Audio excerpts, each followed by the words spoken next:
भारतीय स्वातंत्र्य दिनाच्या मनपूर्वक हार्दिक शुभेच्छा या ठिकाणी मी देतो। आज संपूर्ण देशभर आपल्या भारतीय स्वातंत्र्याचा उत्सव तिरंगा ध्वज फडकावून या ठिकाणी देशभरामध्ये आपल्या नेहमीच्या प्रथेप्रमाणे संपन्न होत आहे। राज्यामध्ये आणि देशामध्ये आज स्वातंत्र्य दिन सोहळ्याचे वेगवेगळे उपक्रम कार्यक्रम लहान विद्यार्थ्यांपासून मुलांपासून ते वयोवृद्धांपर्यंत सगळ्यांच्याच वतीनं आज हा तिरंगा ध्वज फडकावून या ठिकाणी आपण करतो आहे। देशाचा मुख्य कार्यक्रम देशाचे लोकप्रिय पंतप्रधान आदरणीय नरेंद्रजी मोदी साहेबांनी दिल्लीमध्ये केला आणि देशाला संबोधन करत असताना 2047 चा भारत आपण कसा निर्माण करायचा आहे या संदर्भातलं अत्यंत मोलाचं मार्गदर्शन माननीय पंतप्रधान महोदयांनी संपूर्ण देशाला केलं। कृषी औद्योगिक क्रांतीमध्ये आपल्या देशानं नेहमीच प्रगती केलेली आहे, पण आता परकीय गुंतवणूक आणण्यामध्ये आंतरराष्ट्रीय व्यापारामध्ये एवढंच नाही तर संरक्षण क्षेत्रामध्ये अत्याधुनिक बदल घडवून आज आपला देश जागतिक स्तरावरती पहिल्या 5 मोठ्या देशांच्या मध्ये आपली गणना या ठिकाणी होते आहे। पहिल्या 3 जागतिक अर्थव्यवस्थेमध्ये भारताला नेण्याचं स्वप्न या आदरणीय मोदी साहेबांनी पाहिलेलं आहे आणि आपल्या सगळ्यांची जबाबदारी आहे, आपल्या सगळ्यांचं ते कर्तव्य आहे की देश निर्माणासाठी देशाच्या उज्ज्वल भवितव्यासाठी आणि जागतिक स्तरावरती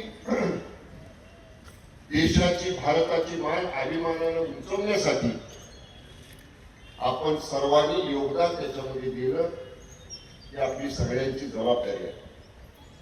राज्यामध्ये सुद्धा माननीय फडणवीस साहेब असतील, माननीय शिंदे साहेब असतील, माननीय सुनेत्रा वहिनी असतील, या तिघांच्याही नेतृत्वाखाली राज्य अत्यंत वेगाने पुढे चाललेलं आहे। शेतकऱ्यांच्या हिताचे निर्णय या सरकारने घेतले, महिलांच्या हिताचे निर्णय या सरकारने घेतले, राज्यामध्ये औद्योगिकीकरण वाढावं यासाठी औद्योगिक विकासाला गती आणि चालना देण्यासाठी काही महत्वाकांक्षी निर्णय या मंत्रिमंडळानं या ठिकाणी घेतलेले आहेत। आपण पाहिलं आज महाराष्ट्रामध्ये सुद्धा कृषी क्षेत्रामध्ये खूप मोठी क्रांती आपण सर्वांनी मिळून या ठिकाणी केलेली आहे। कृषी उत्पन्नामध्ये महाराष्ट्राचा खूप मोठा वाटा आपल्या देशाच्या एकूण कृषी उत्पन्नामध्ये आहे। आपण सगळेजण पश्चिम महाराष्ट्रामध्ये आहोत, पण राज्यातल्या कुठल्याही कानाकोपऱ्यामध्ये गेलं तरी आज कृषी क्षेत्रामध्ये जलसंधारणाच्या क्षेत्रामध्ये एक वेगळ्या प्रकारची क्रांती, शेतकऱ्याच्या हितासाठी झालेली क्रांती ती तुम्ही आम्ही सगळ्यांनी नजीकच्या 2-3 वर्षाच्या पाठीमागच्या काळामध्ये या ठिकाणी पाहिलेली आहे।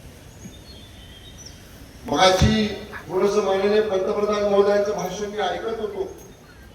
एआय टेक्नॉलॉजीचा वापर मोठ्या प्रमाणामध्ये युवकांनी केला पाहिजे आणि आधुनिक तंत्रज्ञानाचा वापर करून देश एआय क्षेत्रामध्ये सुद्धा, आर्टिफिशियल इंटेलिजन्स क्षेत्रामध्ये सुद्धा आपण जागतिक स्पर्धा करायला पुढे आलं पाहिजे अशा पद्धतीच्या भावना माननीय पंतप्रधानांनी या ठिकाणी, पंतप्रधान महोदयांनी या ठिकाणी व्यक्त केलेली आहे।